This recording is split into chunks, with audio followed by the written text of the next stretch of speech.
Welcome back to the podcast. Today is going to start with Freud again. We left off with Freud in the last episode, but we're going to jump 20 years in his career from the dream work, the writing he did on dreams that was in his magnum opus of 1899, The Interpretation of Dreams. He gave it the publication date of 1900, even though it was a little early for that officially because he thought of it as a book of the future. And we're jumping to 1920 to a treatise called Beyond the Pleasure Principle. So first of all, what is the pleasure principle?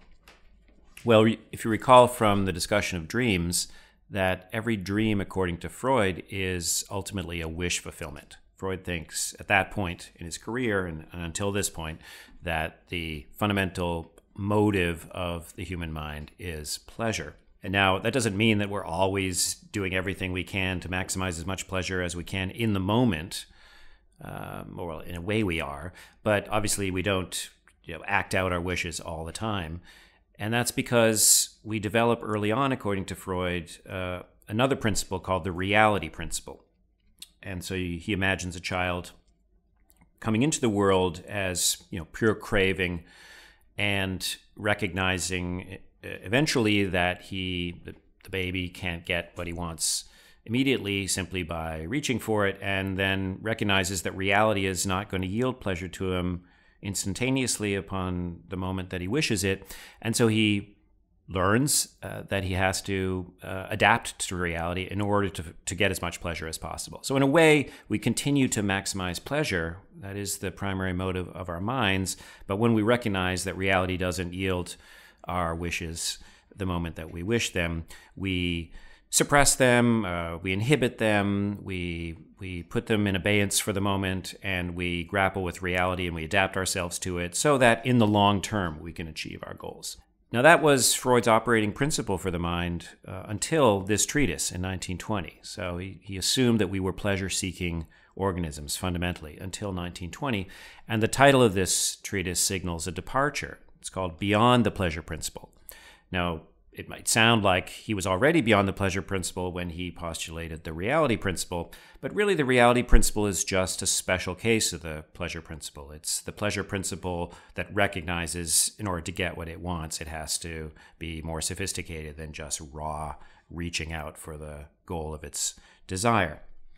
So the reality principle is not yet beyond the pleasure principle, and Freud at this point feels the need to go beyond the pleasure principle to postulate something else that's a rival to the pleasure principle, something that's not there to achieve more pleasure in the long run, but to do something completely different, perhaps even to cause us pain, and ultimately, he argues, death.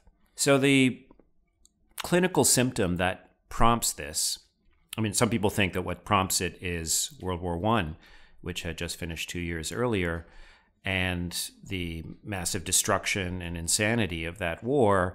It's hard to look at a phenomenon like that and think that humans are ultimately pleasure-seeking mechanisms. If so, we're really bad at it. There's a need, it seems, in the face of something that catastrophic to postulate some other darker drive. But the immediate clinical symptom that Freud's grappling with is dreams that are repetitive and traumatic, or at least recall trauma. So he is thinking of World War I vets with the condition that was at the time called, in the English-speaking world, shell shock, and which we now call PTSD, or post-traumatic stress disorder. And one symptom of that condition is repetitive dreams.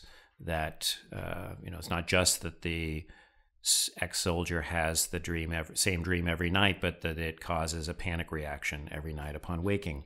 And in Freud's earlier theory, the dream theory of 1899, he had room to grant that people wake up anxious from dreams. But that was because the dream work malfunctioned. So you may recall there's a latent content or a deep, even forbidden wish that can't be satisfied even in a dream by, straightforward imagination, because it would make us too anxious, because the wishes are forbidden after all. And so the dream work has to massage, manipulate, distort that latent content into something that he calls the manifest content, and that is supposed to give us the pleasure of the original wish, perhaps in a muted form because it's not a direct imagination of what we want, but it's been adapted and compromised enough that it doesn't make us anxious. So we get a compromise between the raw pleasure we sought in the latent content and a dream that keeps us sleeping and doesn't make us too anxious. That you can see in that the combination of the two principles I mentioned earlier, the pleasure principle and the reality principle. Pleasure principle is the latent content, seeking the fulfillment of the wish, and the reality principle is the work of the dream work, making sure that the sleeper sleeps on. Now, the reality principle has to deal with, in waking life, has to deal with the physical world and social conventions and prohibitions, but that all gets internalized into the mind, especially the social conventions, and that's why the dream work is necessary even when we're sleeping. So, Freud had a technique, he already had an explanation for dreams that cause us anxiety, but he felt that the repetitive nature and the real panic caused by these dreams of these ex-soldiers required something more. And that's what this treatise supplies, this something more.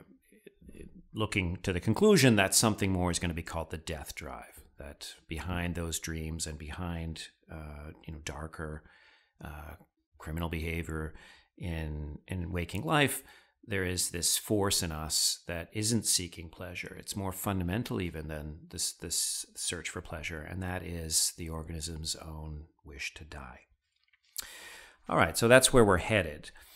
There are points in this argument where Freud could go left or right, and if he keeps going right, if you like, he ends up with the death drive.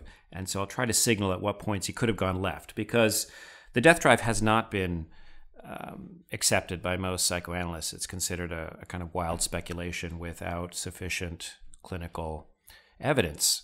And so there's a real question whether Freud needed to make that speculation. And he's quite explicit about the fact that it's a speculation and that he does have insufficient evidence to make it. So let's start with the less controversial parts of this treatise. Freud observed his grandson playing a game called now the Fort Da game. The German words are Fort, gone, and Da, there. This grandson was left at home by Freud's daughter, who died around the time that he was publishing this treatise, or writing it, in fact. Although I think he has a note saying that her death, although it saddened him greatly, didn't affect the writing of this treatise because he had written it already before she died. But at any rate, he's telling a story now about when she was alive and how she would leave the house regularly and leave the grandson by himself. Well, he's surely attended by other people, but she would leave him without her. And he loved and adored her, and so you would expect the child to cry, but Freud noticed the child's not crying. Instead, he's playing this game, the Fort Da game. And he called it that because those are the words that the grandson used in the game. He would be in his crib and throw toys out of the crib. And Freud insists that this boy was exemplary in his behavior, except on this one point. This was when he was a naughty boy, throwing things out of his crib. And he would say, Fort, that these objects were gone. And eventually he had a toy that had a string on it, and he would throw it out and say, Fort, and then he would pull the string back and say, Da. So it was there she goes, here she comes back. And that's exactly how Freud interprets it, that the boy is reenacting this trauma, if you like, this wound that he's experiencing on a daily basis. In reality, with regard to his mother, he's reenacting it with this object, the toy. And why is he doing that?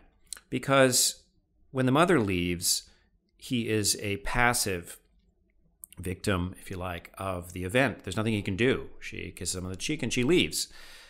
But when he plays the game with the toy, he's now he's the agent. He's in control of the game. So he's turned passive into active, a principle that many psychoanalysts see in all sorts of behavior. For example, the way in which children who have been bullied or abused grow up and have higher incidences of bullying and abusing other people, the psychoanalytic interpretation there is that they're turning passive into active. To think about the significance of this principle, I like to remember a quotation by a Scottish psychoanalyst from the 1950s named Fairbairn. And he said, "It is far better to live as a devil in a world of angels than an angel in a world of devils." Putting it in terms of the child's mind, because what Fairbairn's describing is how it would seem to a child.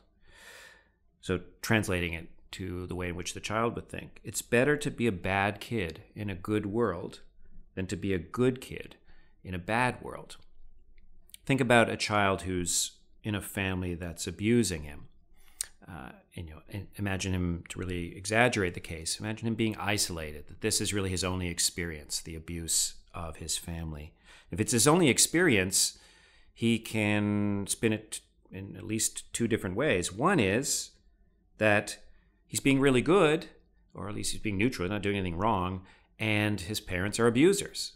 It's a bad world. Now that's the truth. I'm asking you to imagine this scenario. He's a good kid in a bad world. But that is a terrifying thought, imagine, for a child, that he's completely helpless and his parents, the people who should be guarding and protecting him, are in fact harming him. So how could he deal with that? To create a fantasy in which this abuse is happening not because the parents are bad, but because he's bad. And that's why it would be in his now fantastic mind, in his imagination that would deal with this real pain. He would think, it's better to be this bad kid that I am in a good world. Mommy and Daddy are not bad, they're good. And what's gained by this is the transmission of a passive experience into an active one. And it's done here, of course, in fantasy. He can't control the beatings, let's say. But in his mind now, he feels like he has some control, because if it's all happening because he's a bad kid, well, now he just has to become a good kid, and it will stop happening. So he can have hope, he can have some control, he can come up with rules of behavior for himself, and eventually he'll be disabused of the fantasy, but it could get him through some rough years. So at any rate, that's a later psychoanalyst who has that, to my mind, very deep thought, which, of course, you can apply to theology, as Fairbairn does when he said it is far better to live as a devil in a world of angels than an angel in a world of devils. Think of the abusive family as a world full of evil, such as our own.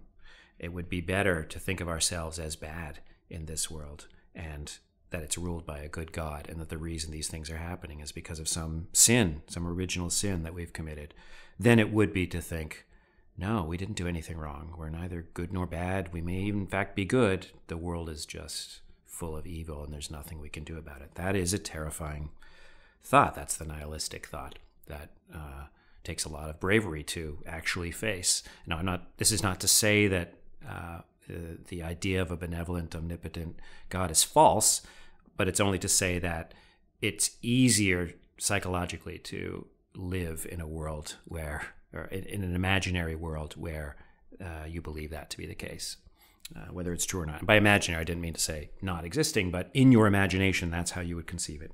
So anyway, back to Freud's Beyond the Pleasure principle.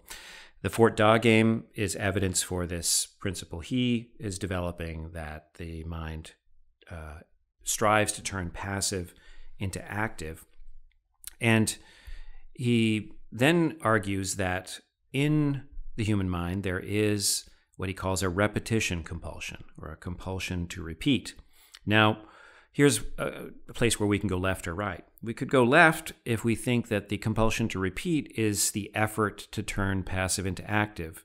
So, if the boy just keeps repeating that game, you could see it as ultimately the pleasure principle. He's ultimately trying to enjoy his life, and by turning passive into active, that's the best route to pleasure, and so he keeps doing that game. And he's not getting control over reality in the end, because his mother keeps leaving, and so he keeps doing it. As obsessional as that might be, as harmful as that might be, it's still not breaking the pleasure principle, the fundamental nature of the pleasure principle. So that would be a way of going left, but that's not the way that Freud goes. Freud goes right, so to speak, and says instead there's just this thing in our mind that just wants to repeat. So going left, that's my terms. Going left in this case would be our minds try to repeat things. They have repetition compulsions for the sake of pleasure. Going right in this case would be our minds have this tendency to repeat, have a repetition compulsion for its own sake, for no other reason than just repetition. And Freud, again, draws some of his evidence for this from the observation of children. He notices that children, when you tell them a joke that they like, they want to hear the joke over and over again. And they don't find it any less funny on the fifth time than they did on the first. In fact, they might find it funnier. Similarly with games. They don't get as bored as we do with games. They like to do the rituals over and over again. Or a story that you read to a child at night. When a child fastens onto a story and really likes that story, she wants to hear it told in exactly the same way every night. I certainly experienced this with my kids. I would vary the stories for my own amusement, and it would make my son angry. So Freud thinks that children are in closer contact with that fundamental feature of the human mind, this compulsion to repeat. Now, at this point, I want to read a passage from this treatise because Freud is going to illustrate in this passage how this compulsion to repeat shows up in adult life. And I'll give you a hint. He's going to describe a series of men who have fates, and they're all him. He's speaking as if these are, patients or, characters that he's encountered. But if you know Freud's biography, you know that these are patterns of his own life. And before I read it, I'll remind you, if you listen to an earlier episode, I'm pretty sure I talked about Heraclitus's aphorism, number 119 in the catalog. The Greek is ethos anthropo daimon, and that means character to a human fate. And as I said in the earlier episode, it's ambiguous because, well, first of all, anthropo, the human, is stuck or sandwiched between these two things, character, ethos, and fate, daimon, demon would be the transliteration. The human is stuck between those two things.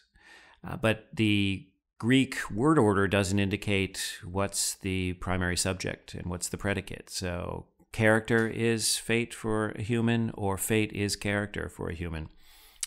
Heraclitus is leaving it deliberately ambiguous. Freud doesn't believe in fate. He's anti-metaphysical in that respect. He's not Sophocles. So for him, character is for a human fate, namely what seems like our fates, these compulsions to repeat patterns, are in fact features of our character. And in this treatise, the question is, do we get those repetition compulsions because our pleasure principle has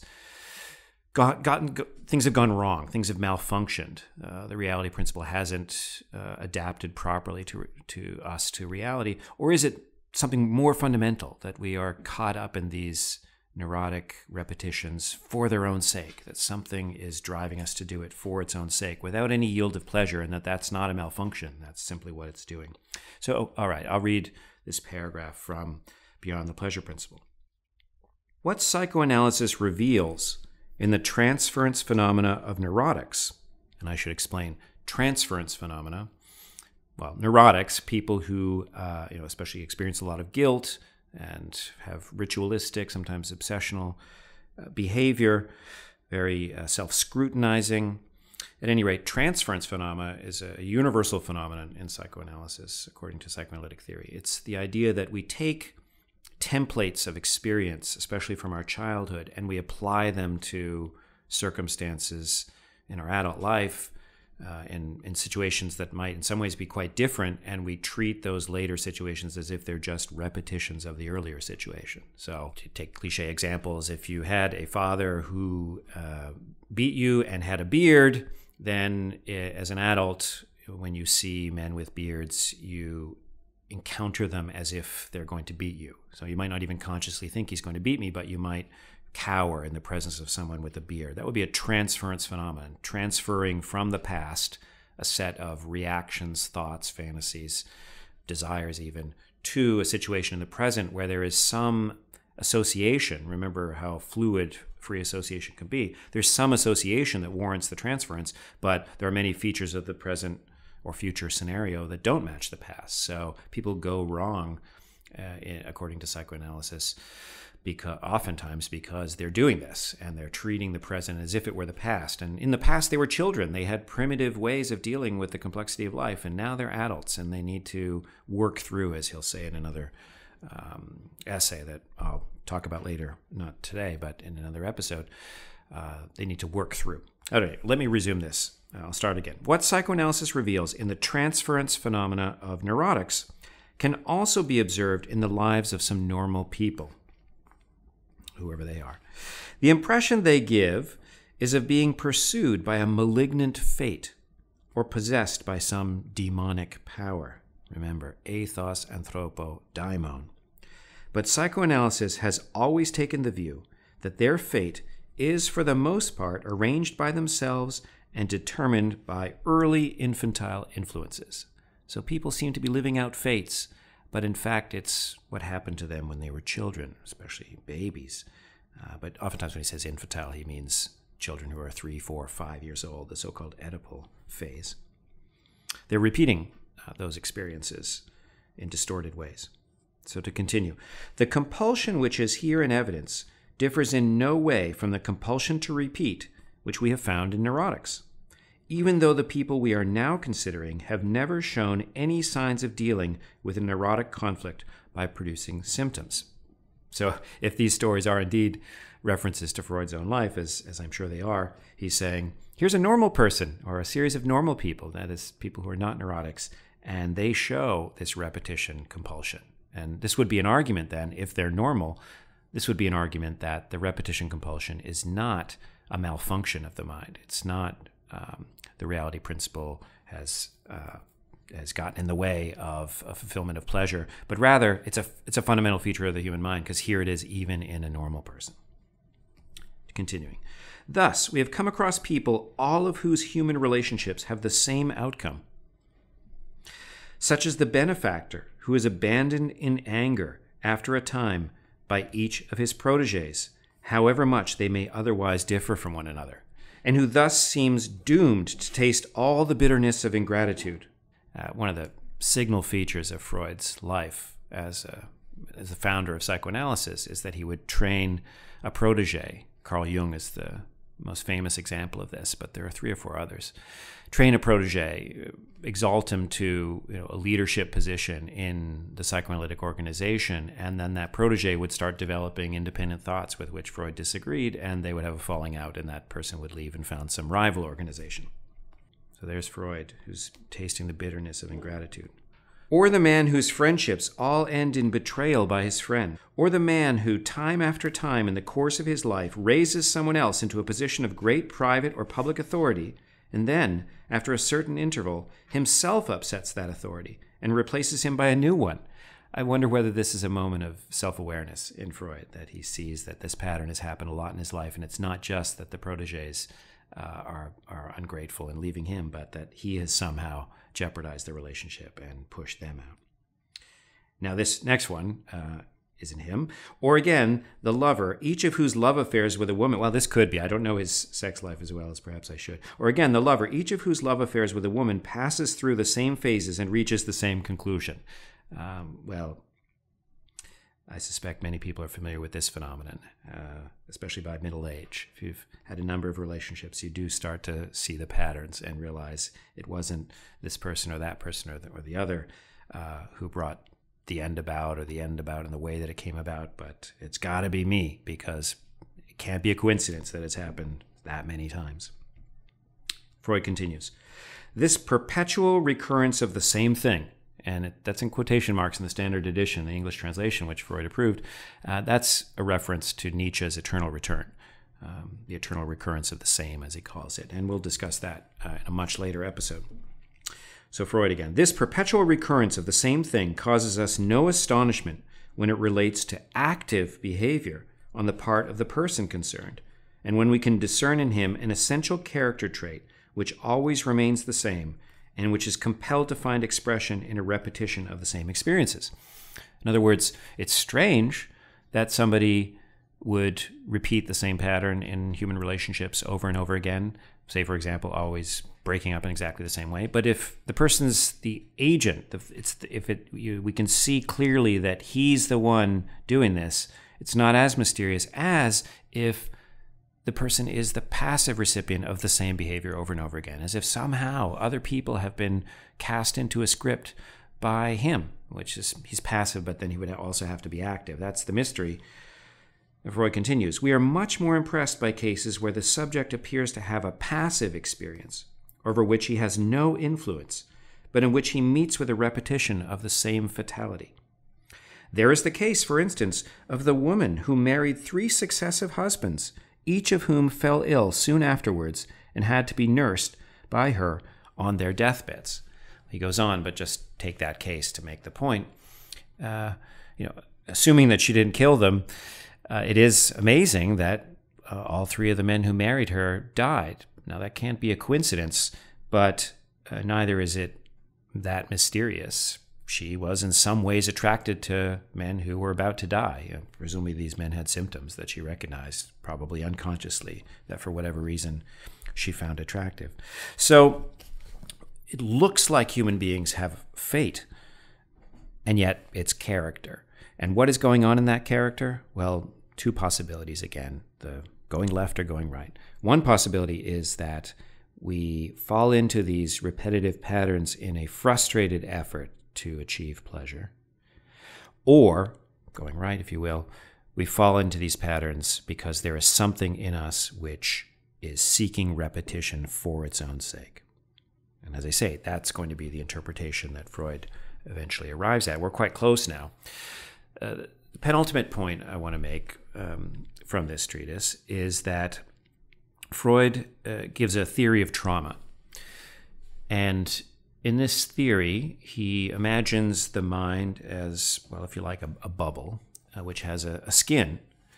And a bubble is actually not a good analogy because the skin of a bubble is so fragile. But he calls it a psychic skin. So imagine the soul, abstractly speaking, the psyche, as having a barrier between itself, its interior, and the external world. He calls that a psychic skin. And perceptions, events in the external world, impinge upon that psychic skin, and we take some of them in, we repel others.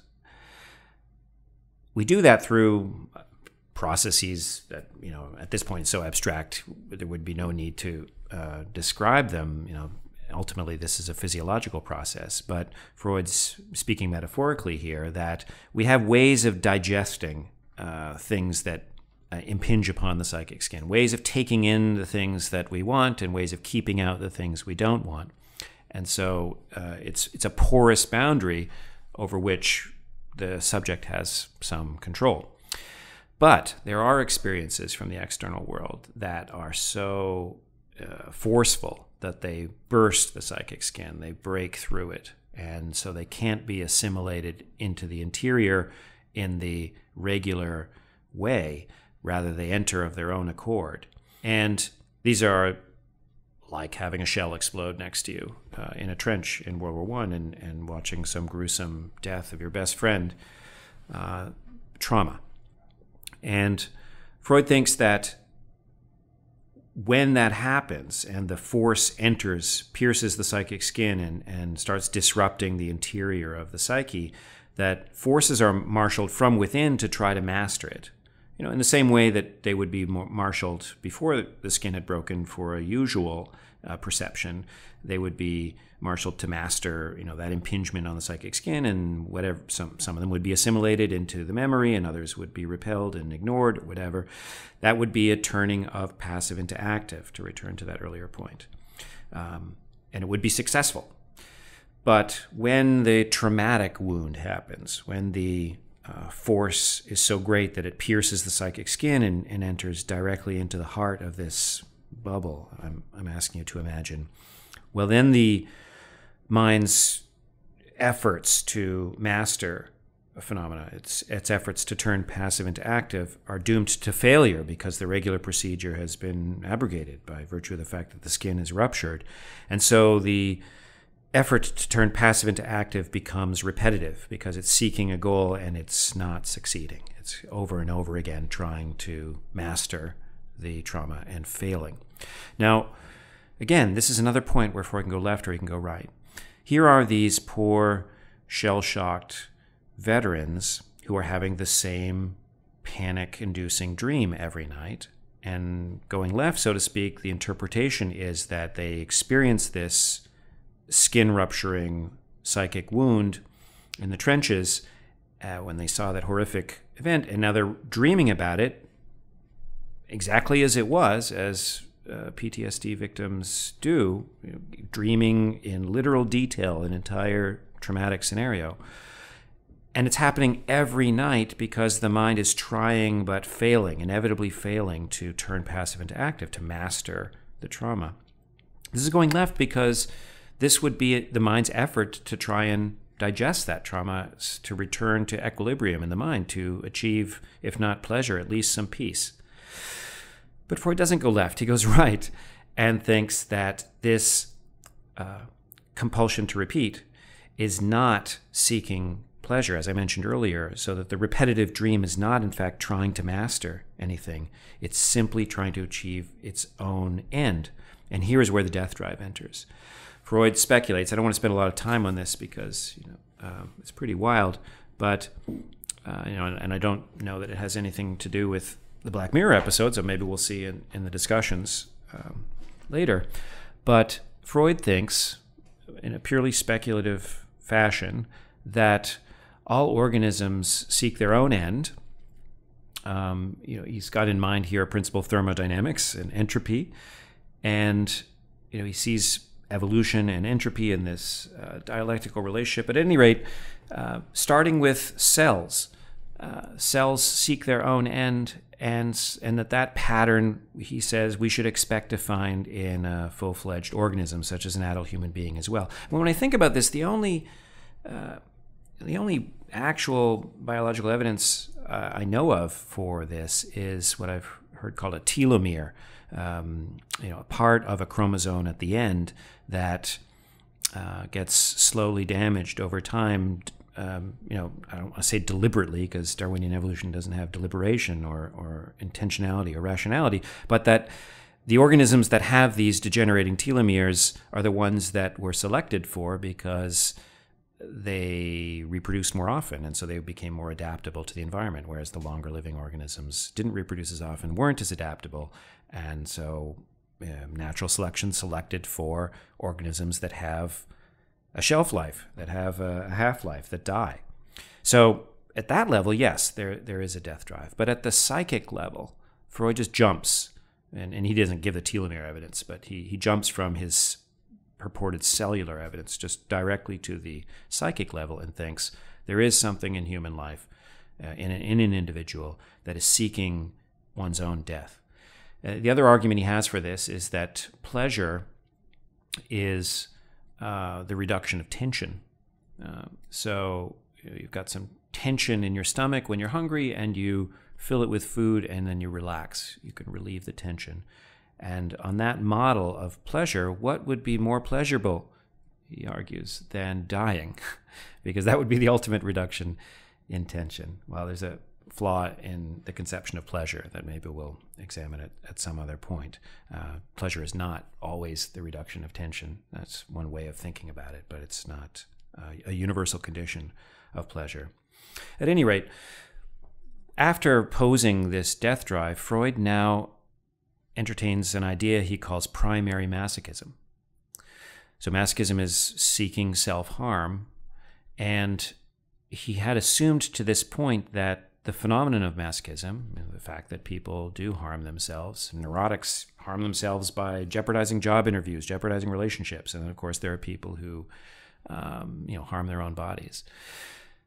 To this point, Freud believed that masochism was a secondary phenomenon, that in its relationship with sadism, for example, that sadism was the primary phenomenon, that we are inherently aggressive, and that we become masochistic only when we turn our primary sadism against ourselves. So masochism would be a secondary phenomenon derivative from sadism.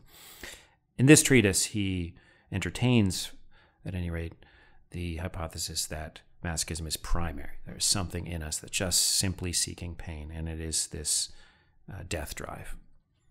Okay, so much for Freud. The next topics will be Stoicism in the person of Marcus Aurelius, and an adaptation of Stoicism in a recent critique of American culture, and especially the culture on campuses, by Jonathan Haidt and Greg Lukianoff in The Coddling of the American Mind.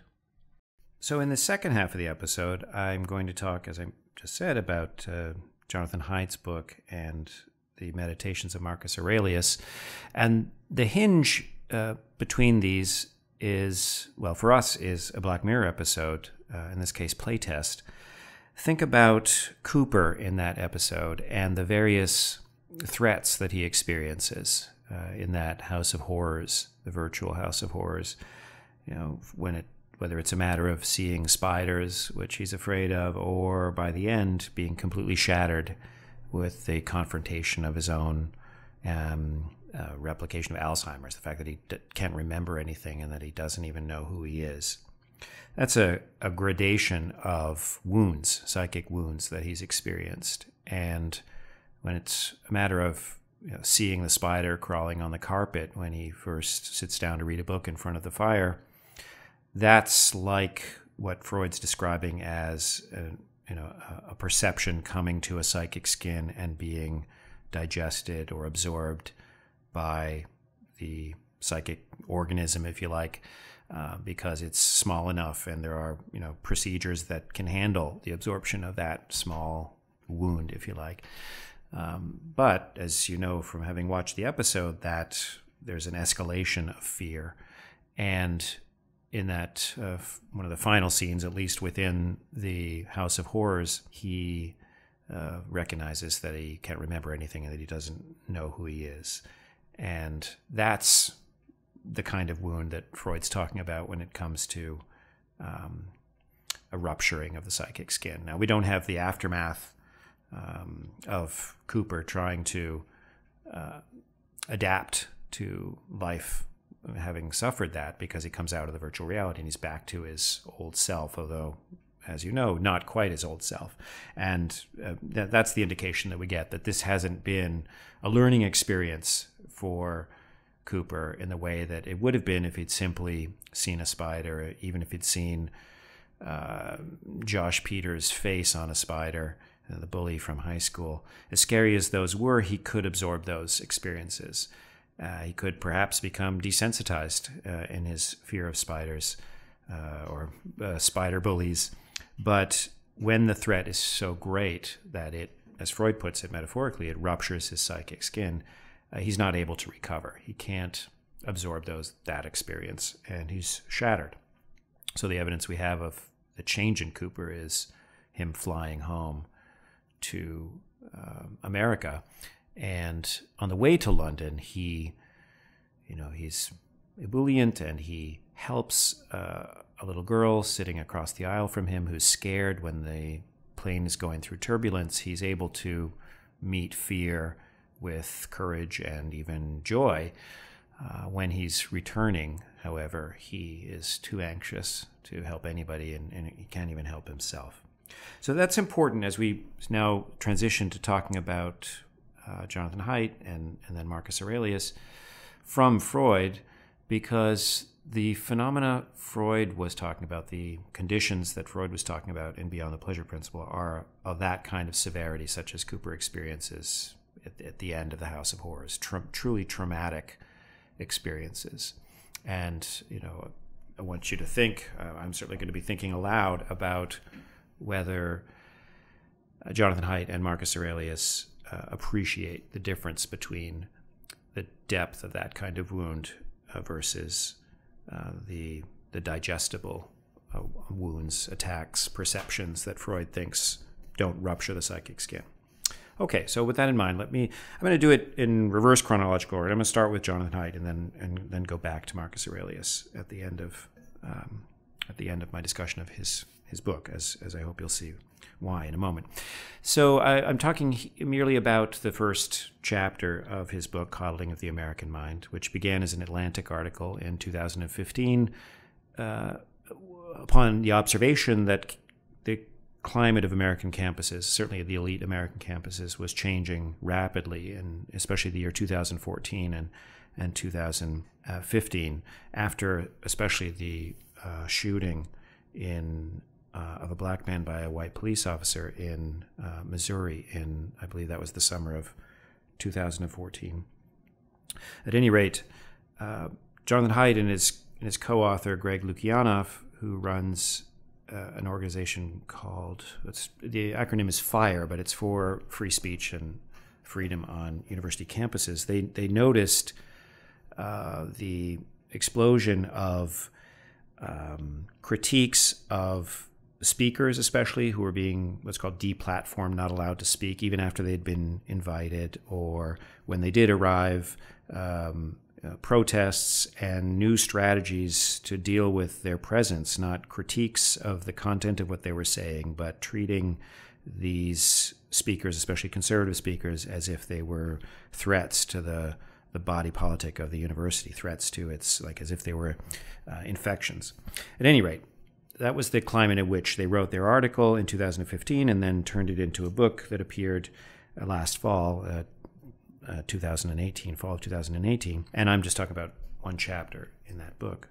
But they begin that chapter with a distinction they borrow from Taleb, who distinguished between, first of all, the fragile and the resilient. That's a straightforward common distinction, between a teacup that's fragile, and as a result, you guard it, you protect it, because if you don't and it falls off the table, it will shatter and it'll be ruined, versus something resilient like a rubber ball. You don't guard that because it can easily absorb shocks. It doesn't change, however, which is what makes it resilient rather than, and this is Taleb's contribution, anti-fragile.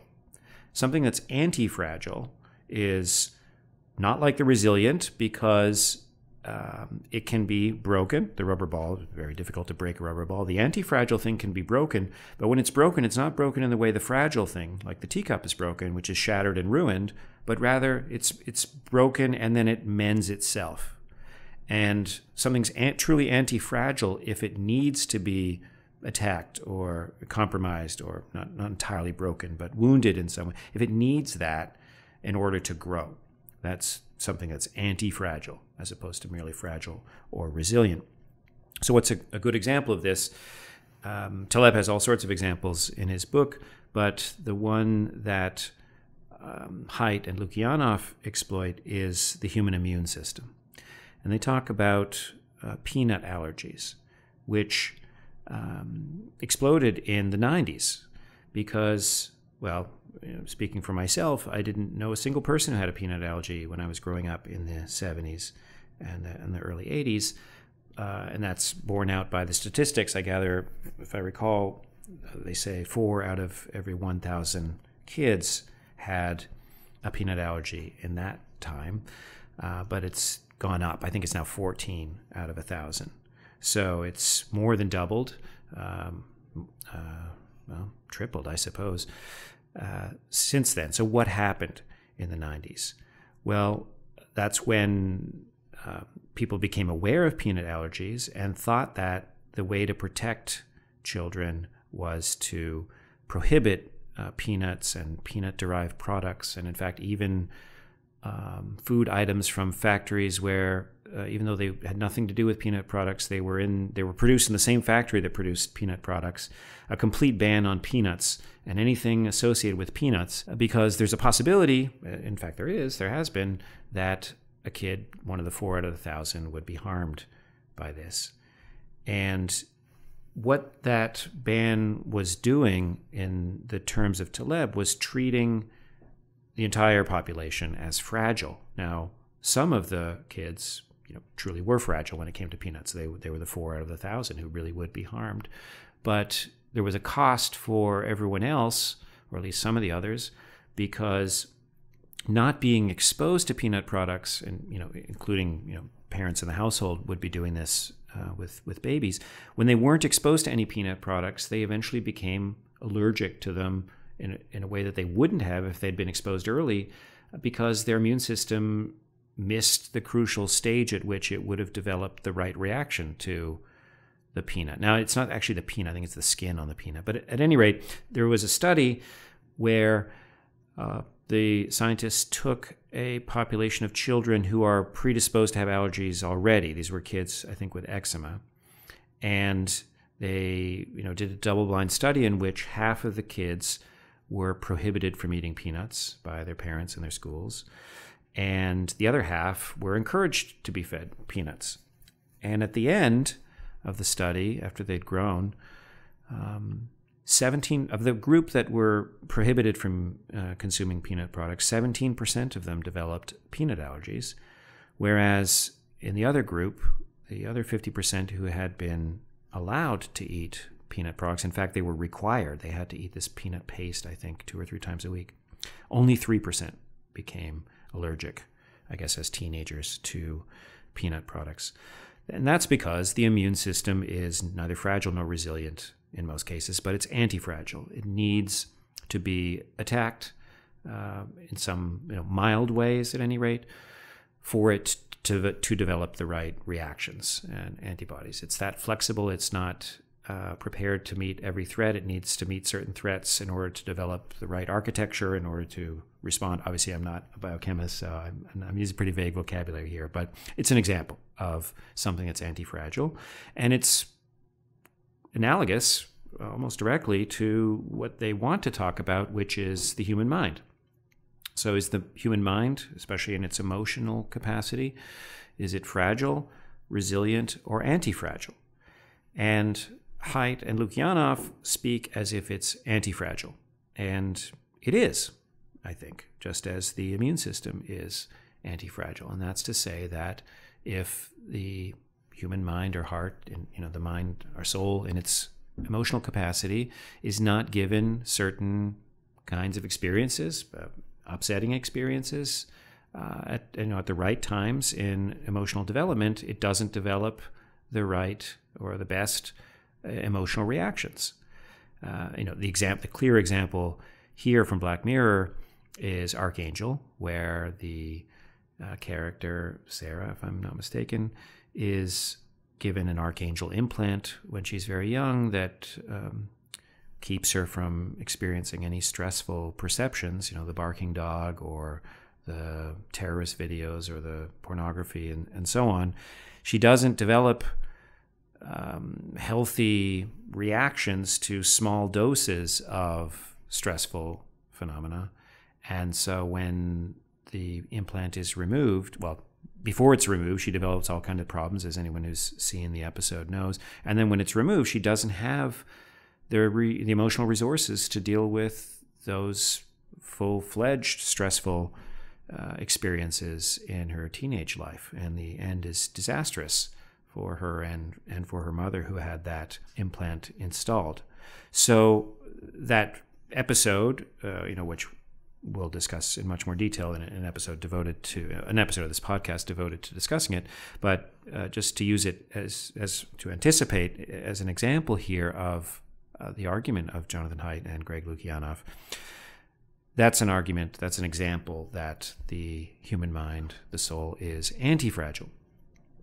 She should not have been treated as fragile, which is what the Archangel implant did, as if she's a teacup and needs to be protected from certain things.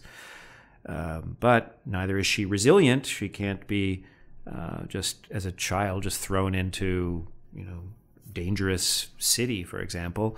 No, she's in between. She's anti-fragile, but she has to be dosed with these difficult experiences. Nothing can be too overwhelming. Small doses of stressful things like walking by a barking dog. And this is the point at which, I guess I'll come back to this as well. We need to be careful what kind of threats we're talking about, because if we say the human mind, the soul is anti-fragile, yes, to things like a barking dog or watching images on YouTube that are, like the terrorist beheading is one of the ones that she is shown, and I can't remember whether she can see it or she can't, depending on whether she had the implant in at that time or not. Those are not going to be traumatic experiences in the sense that we were using that word when we discussed Freud. Those are not experiences like having a shell explode next to you in the trenches and watching your friend be dismembered. So we need to be careful. Are we talking about small doses of suffering and difficulty and stress, or are we talking about massive, overwhelming, psychic skin rupturing trauma? And the human mind, I think Freud is right in that metaphor at any rate, that the human mind is anti-fragile for the small doses of everyday life. And some people can be quite resilient, in fact. People differ. This is an amazing thing about post-traumatic stress syndrome, that two people who experience the same trauma, one of whom is devastated for the rest of his life, the other of whom goes back to a normal life. And I don't know that we know yet what the difference is. But when it comes to those experiences, enough people are fragile. And so we can't just say, as I said a moment ago, and I think I was representing what was being said in the chapter of The Coddling of the American Mind. We can't say simply the human mind is anti-fragile. It's anti-fragile to many things. So to the immune system. The immune system is anti-fragile to many viruses, like the viruses that give us the common cold. But it's not anti-fragile to viruses like HIV, for example. To those kinds of viruses, it's fragile, and we need to make the distinction. At any rate, when it comes to campuses, Haidt and Lukianoff set up what they see as this explosion of treating students as if they're fragile rather than anti-fragile. They attribute it to what they call concept creep in the notion of safety. And they call this ideology safetyism. So in the 60s and 70s, there was, as there has always been, a clear notion of physical safety. And then with the diagnosis of PTSD, there was a bridge between physical safety and what has been called only quite recently emotional safety. And Haidt and Lukianoff are critical of that bridge. They're not critical of the bridge. They're critical of the notion of emotional safety, that people in their emotional life are fragile. They think people in their emotional life are anti-fragile. And have that concept creep having happened in their estimation, students on campuses are, because they're now being treated as fragile rather than anti-fragile, are being treated as like teacups, that they might be damaged by speakers, as I mentioned earlier. And so the episode they talk about, and I think this happened in 2014 or 2013, and they discussed it in their original article, two feminists came to the campus, I believe, of Brown University, and one of them was unorthodox, and I don't even know if in the end her critics would have considered her a feminist, but at any rate, I think the discussion was about rape culture, and she was going to deny that there was such a thing in the United States, as it's typically called, rape culture. And student leaders thought that opinion was itself threatening to the emotional safety of some Brown students, again, treating those Brown students as fragile in this respect. And so they established what they called a safe space. And I don't know if this was the first time that safe space was ever used, but they established I guess it was the first time a safe space was used for a speaker. And people who were traumatized in their estimation by hearing that opinion could retreat into the safe space where there was videos of puppies and crayons to draw with and Jell-O and so on and so on. They were being infantilized. Another technique that Haidt and Lukianoff talk about is the trigger warning, the idea that things that students may read, certainly images they may see in films, could re-traumatize people. So especially in the case of sexual assault, if someone's been sexually assaulted and has experienced PTSD as a result of that trauma, that reading accounts of sexual assault or seeing images of sexual assault can trigger the panic and the other reactions of the PTSD, and that those students are owed some warning that those triggering episodes will be ahead in the reading that's being assigned to them or in the film that they're being asked to watch. This doesn't happen at my university yet, as far as I know. I'm not to say that some professors don't use trigger warnings, but there's been no public discussion, as far as I know, about using trigger warnings. So I teach the Black Mirror episodes, and I don't give trigger warnings. I do tell my students at the beginning of the course that there are violent episodes, the dismemberment of a corpse, for example, and there are scenes of sexual intercourse. And my students say that triggering, or not triggering, they don't use that word, but that offensive, some of the things they find offensive are watching drug use, which is a bit of a mystery to me, because it's not clear to me why, whatever your opinion on drugs, no matter how bad you think they are, why watching someone do them on a screen would be offensive. But at any rate, I deal with this in my course by, I guess, a broad trigger warning, by telling the students that there are these things in these films. I'm in a Catholic university, and so especially when it comes to sexual content, I have to be careful.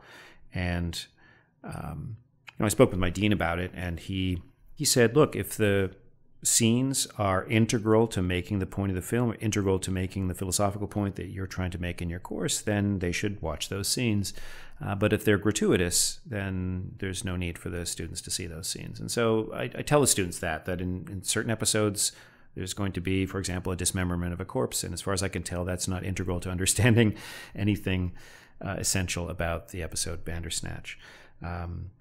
Some of the brutality is, I think, integral. So in Archangel, when Sarah beats her mother with the Archangel device in the face, I find that very, very difficult to watch, and it's gruesome, but it seems to me, well, I don't want to say essential to understanding it, but to really see the state that she's in at that point does seem to me essential. I'm thinking of Greek tragedy, where there was bloody scenes at the end, but that they happened obscena, the obscene, which in Latin is off the stage, obscena. It's always a messenger or somebody else who comes in and describes the horror that happened off stage. That doesn't happen so often in films. Now we see it directly. So arguably it's not necessary that it be there. So I don't give trigger warnings as such. I don't say, at this point you're going to witness this, and it could just be that, I haven't recorded them. But, I'm not prepared enough to do it. But I tell the students you could skip over these scenes if you need to. There's no need to see these things in order to have a discussion about the philosophical ideas. So at any rate, that's part of the climate. As I say, it's not required by my campus, but it's part of the climate nowadays. So Haidt and Lukianoff are very critical of safetyism and these new techniques of safe spaces and trigger warnings and so on, because they think that they are harming students rather than helping them, because they're treating the students as fragile rather than anti-fragile. Both Haidt and Lukianoff, and I gather especially Lukianoff, are proponents of cognitive behavioral therapy, CBT for short. And cognitive behavioral therapy, like so many psychotherapies, is downstream, very far downstream from Freudian psychoanalysis, which we've already discussed quite a bit in this podcast. But it's very different from Freudian psychoanalysis and even, less rigorous psychotherapies that one can easily find nowadays, talk therapies. Difference between those talk therapies that are closer in allegiance to Freudian psychoanalysis on the one hand, and cognitive behavioral therapy, which is quite a departure from Freudian psychoanalysis. The difference is that the talk therapies I'm imagining as being downstream from Freud, let's just say Freudian psychoanalysis. The difference between Freudian psychoanalysis and CBT is that Freudian psychoanalysis is trying to bring the unconscious into consciousness. And it's often a historical inquiry into the childhood, infantile precedents for present adult phenomena. Remember, I mentioned transference phenomena when I explained that passage from Beyond the Pleasure Principle. So there are various ways this is done. The cliche in the movie of the patient who has the aha moment where he realizes what the trauma was that happened to him when he was a child, and then is instantly cured because he's made the unconscious conscious. That's not happening in psychoanalysis, but there is an emphasis on going into the past and, especially through free association, converting the unconscious material into conscious material where it can be worked on and worked through. On the other hand, cognitive behavioral therapy, as I understand it, I'm not intimately familiar with it, it's not concerned with the history of the symptoms. It's concerned merely with the present phenomena, the symptoms themselves, and rather than probing through free association, for example, a network of emotions and their relationships with one another and trying to work through them in this complicated psychoanalytic way that I'll talk about in a later episode. Instead, it focuses, as the name suggests, on the cognitive, that is, the way in which these symptoms or the way in which the life of the patient is being thought about. So it deals with the surface and with thinking, as opposed to Freudian psychoanalysis, which is more concerned with emotions and imagination on the one hand, and with depth, the unconscious. So Lukianoff, especially, and Jonathan Haidt as well, are proponents of CBT, cognitive behavioral therapy, and I gather from their account that the standard way in which a CBT therapist would address someone with a phobia, for example, let's say a fear of elevators, would be to teach them patterns of thinking that will minimize their anxiety when they step into an elevator, and that they need to step into elevators armed with those techniques of thinking, mantras or whatever it is, and do it in small doses until they become desensitized to the thing that's making them anxious. And so again, remember playtest and Cooper's encounter with the virtual spiders in the House of Horrors. CBT would, I gather, argue that that could be therapeutic for him to experience those small doses of spiders, especially if he learns how to think about his reaction and adjust his reaction according to the way he should be thinking about it, and not as something truly scary.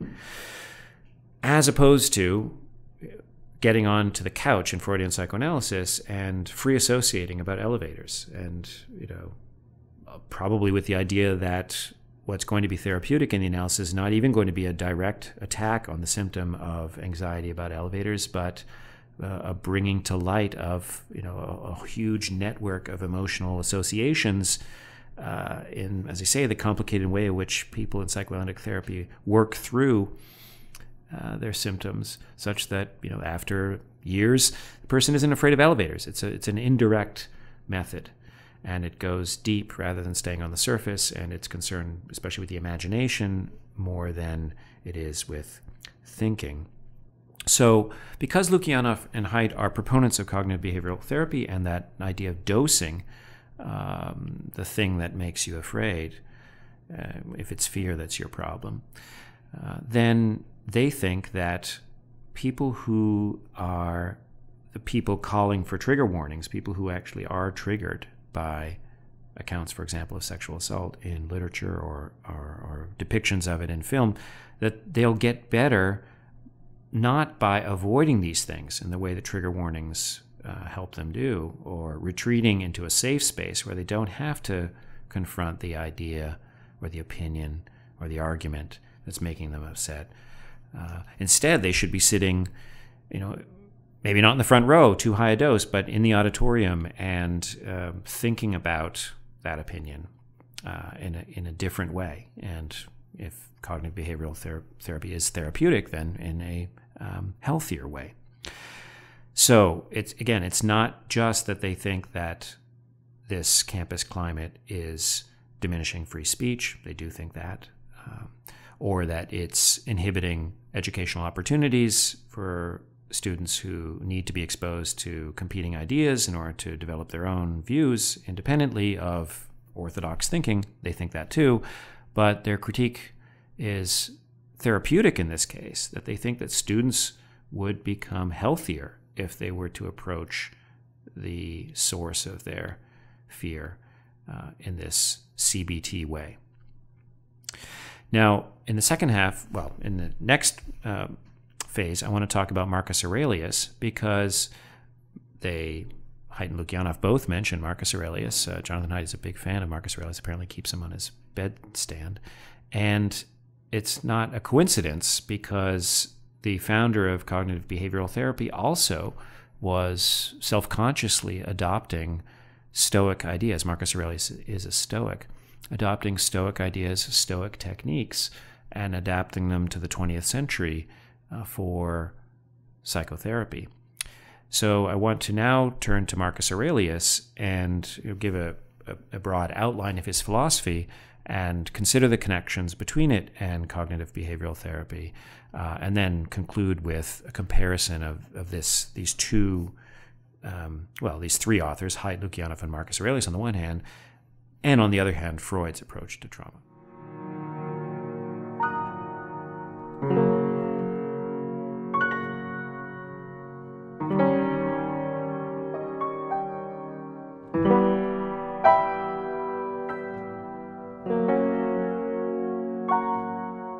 Okay, so now I'd like to describe the philosophy of Marcus Aurelius. I'd like to describe Stoicism more generally and then quote in a few cases from Marcus Aurelius. I'll just mention the names of the prominent Roman Stoics whose texts survive to the present. There are three major ones. Seneca of the first century, who was an assistant to Nero, the tutor of Nero. And then Epictetus, a Greek former slave, a teacher, whose life straddled the 1st and 2nd century AD and is considered the greatest of the texts that survive. And then Marcus Aurelius, from squarely in the 2nd century AD, a Roman emperor of the 2nd century AD, who is relying on Epictetus as the great teacher. So some of what I'll say will be more easily found in Epictetus. You can dig around for it in Marcus's Meditations, but I'll also quote from Marcus himself.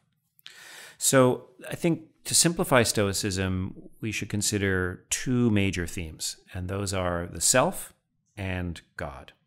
So let's start with the self. We talked about Plato in a much earlier episode, and Plato thought that the human soul had three parts. You might recall reason, passion, emotion, a kind of narcissistic element in the middle, and then appetite.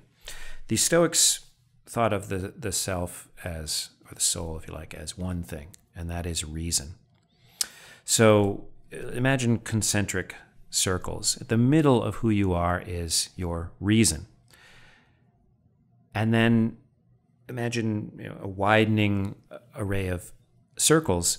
The next would be emotions, and then perhaps appetites, your body, your possessions, other people, your family and friends, and then the whole world.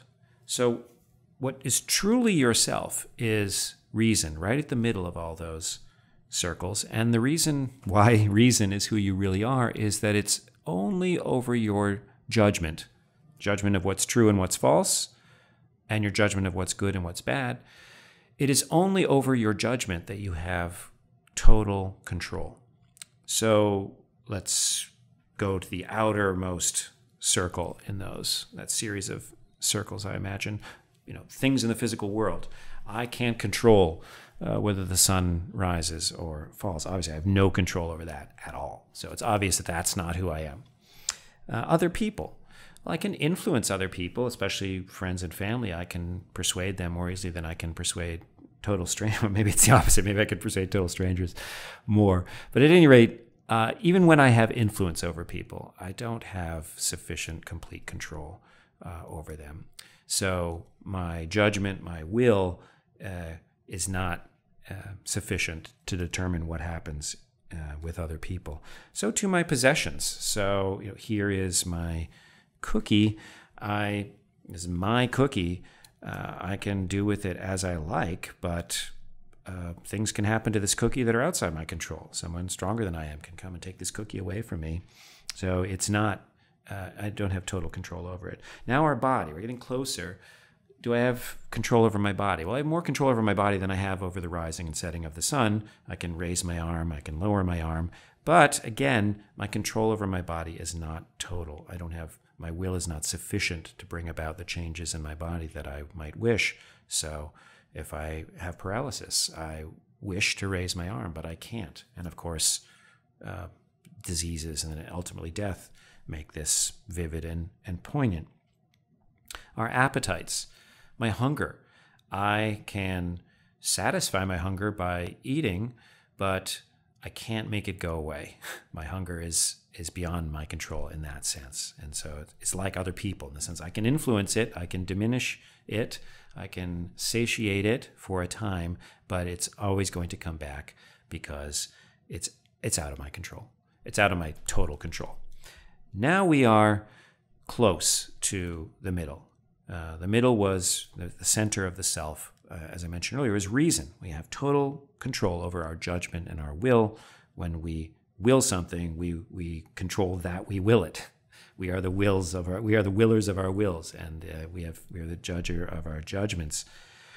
But emotions, well, it depends how you think about emotions. You can think about emotions as passive feelings. So, if I get angry when somebody cuts me off in traffic, that happened to me. I didn't have any control over that guy swerving in front of me.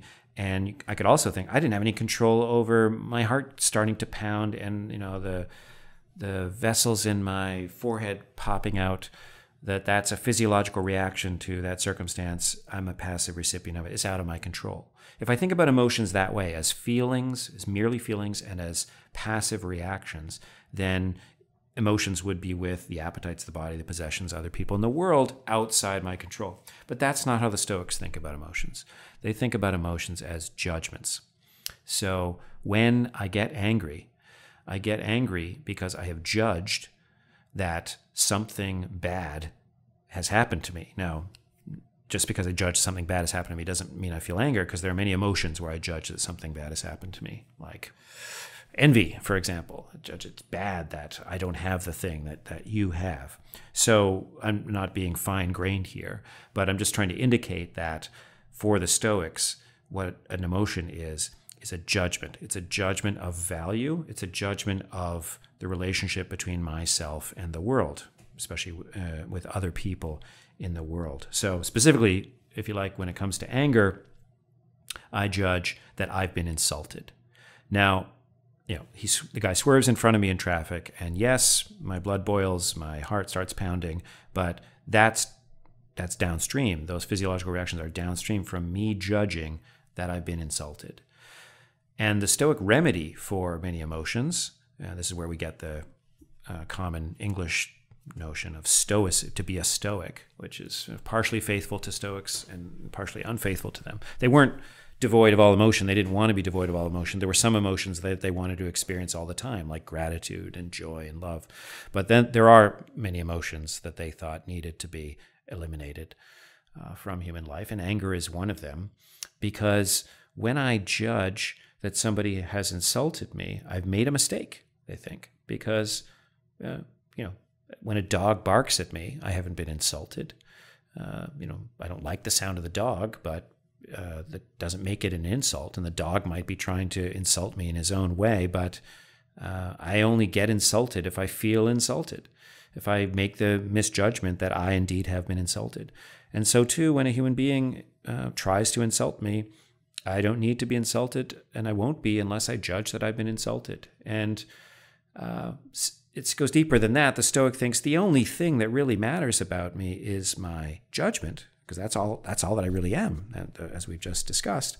And so when people insult us, usually they're saying, oh, well, you're ugly in your body, or you have stupid friends, or you're poor, or whatever. And since those things in the Stoic estimation of the self are not who I am, you might as well be talking about the weather. It has nothing to do with me. It's not myself. So all these occasions of insult are, in fact, not insulting. And anyone who gets angry because they judge they've been insulted has made an error in judgment. So much for the self. Now for a God. Well, the Stoics divide the world. In a sense, they don't divide the world. I should say they're materialists. Unlike Plato, who's a let's call him a spiritualist for the moment, who thinks that there's a separable soul from the body, and that there are forms that are eternal and immaterial as opposed to the material perceptible world. Stoics are rigorously monistic. They think there's just one world, and it's just this material world. And then you might think, well, what about God? Since I just mentioned him. Well, they think God is the world. The material world, the whole, as they often call it, that's God. So they're pantheists. God is everywhere. God's not in us, in his own heaven. God is here in this table. Now, we don't have to make fine distinctions about varieties of pantheism, but what I'm trying to emphasize here is the immanent, as opposed to transcendent, divinity of the Stoic cosmos. I can read a passage from Marcus Aurelius to substantiate that. It's not a controversial point, but it's good to have some contact with his text. He writes, "One should continually think of the universe as one living being, with one substance and one soul, how all it contains falls under its one unitary perception, how all its actions derive from one impulse, how all things together cause all that happens, and the nature of the resulting web and pattern of events." So earlier, when I was distinguishing between the true self and then these concentric spheres, at the outermost edge was the world. Well, it turns out that world is God. So it's out of my control, and so I'm not responsible for it. But neither should I be anxious about anything that happens in the world, because it's all, I was going to say supervised by God, but that makes it sound like God's different from it and he's supervising something other than himself. It's deeper than that. It's all God. And the Stoics argue that God is omnipotent and benevolent, and so anything that happens is for the best. This is really, it's not the first time this arises in Greek and Roman philosophy, but it's certainly the most clear and consistent theodicy in ancient philosophy of the West. By theodicy, I mean the justice of God, that things appear evil in the world, horrible things seem to happen, but in fact, it's all good. And they have replies as a result to objections about the presence of evil. One of them that I think really gets at what they're saying. It's like a painting that if you were to focus only on the shadowy parts, you would think this is an ugly painting. It's just black, dark nothingness.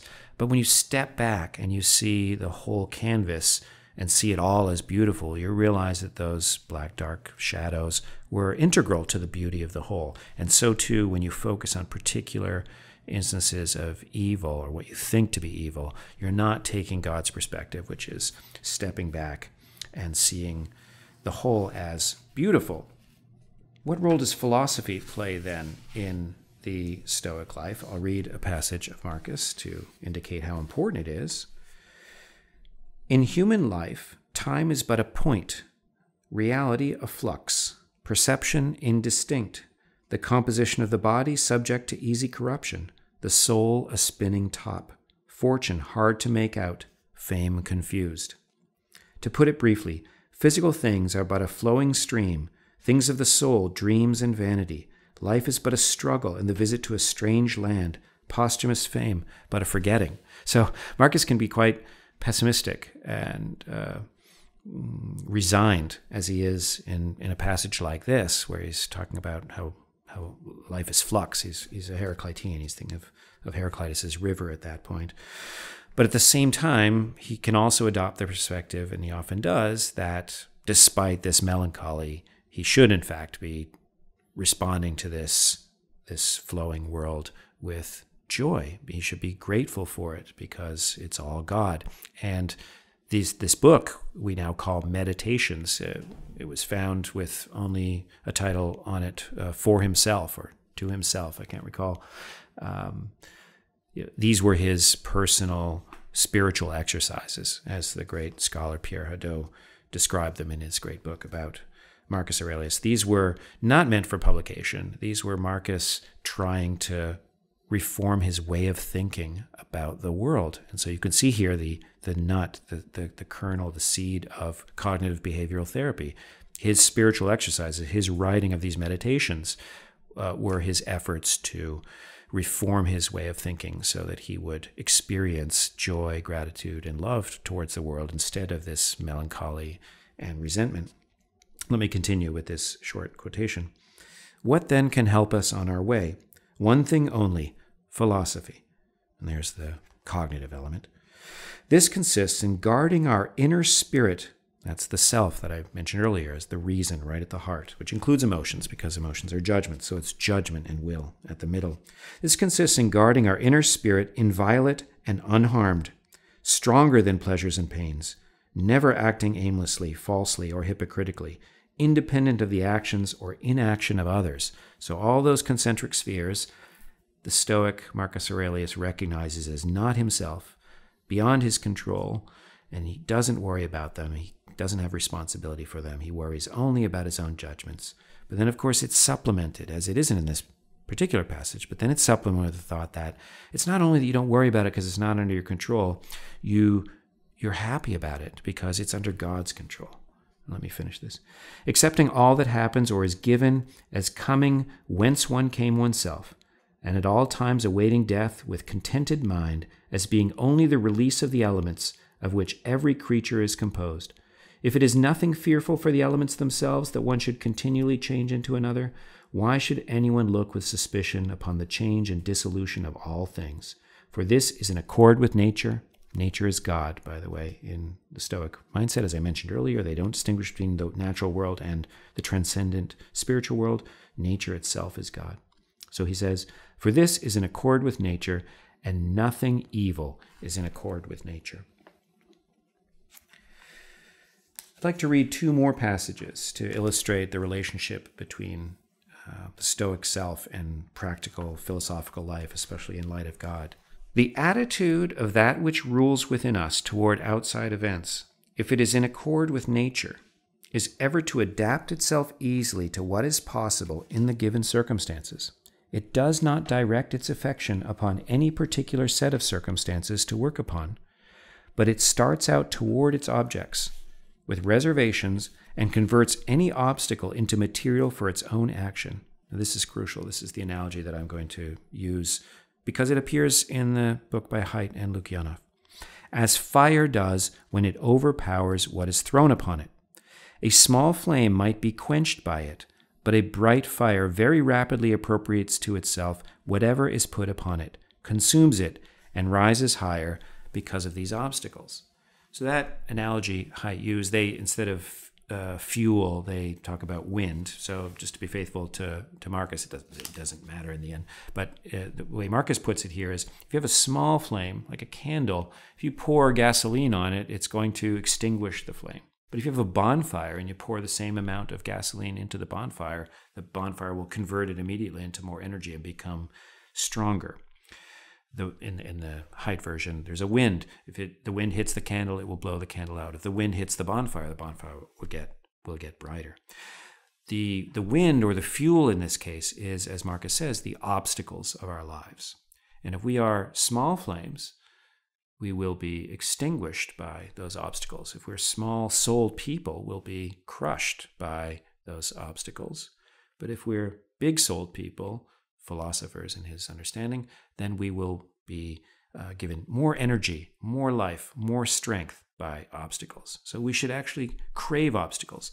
But it's an important thing to recognize that I don't think Marcus or Haidt and Lukyanov sufficiently recognize, that one can try to become a bonfire rather than a candle, but then also the world presents quantities of fuel or wind. So to use their analogy, a wind. Well, if I'm a really, really strong wind, if I'm a big fire, if there's a very, very strong wind, it's going to put me out.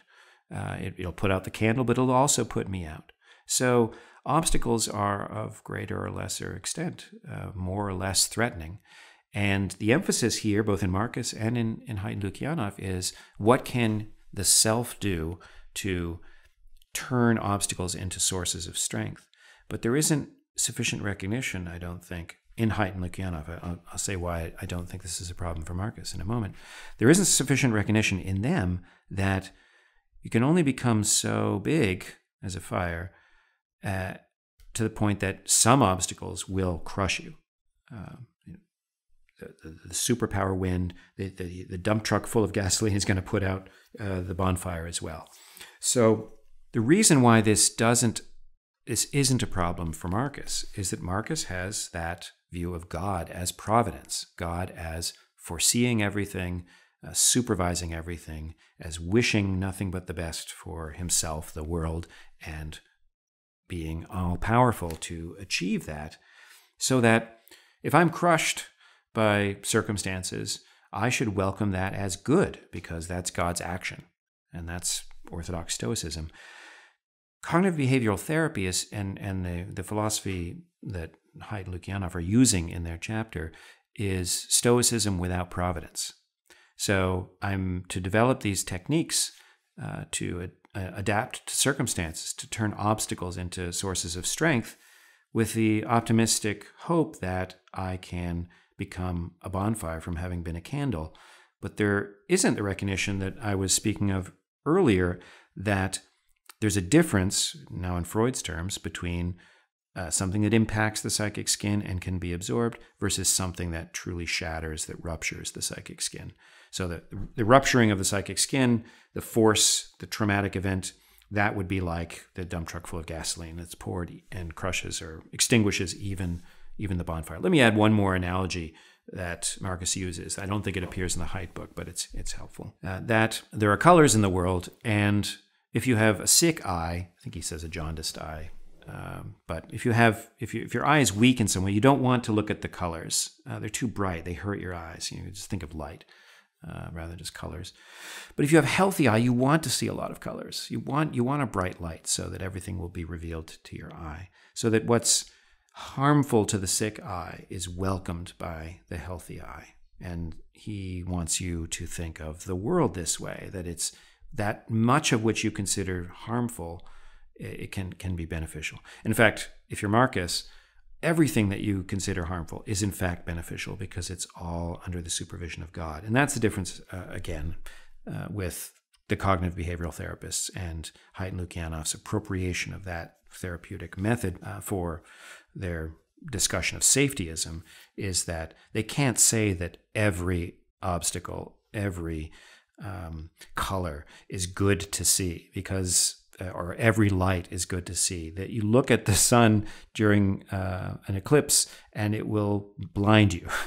And some events are like that to our psyche, so that we're not anti-fragile, end of story. We are anti-fragile towards small doses of threats, to some colors, to some amounts of fuel, to some winds, but we're fragile when it comes to massive quantities of those things. And then the question will be, as I think about transitioning to a discussion of Archangel, which of those events that Sarah experiences were the sorts of events that she could have learned from. I think a barking of a dog, for example, or to think back to playtest, the seeing of the spider. But are there some things from which it was right to have protected her? And then it becomes more ambiguous. It's easy to walk away from Archangel and think, yes, we should throw kids to the world, and then they'll grow and they'll develop emotional maturity. But there are real dangers out there, and it's hard. I'll speak personally as a parent. It's hard to find the points where you treat your kids as anti-fragile and the points where you really should treat them as fragile.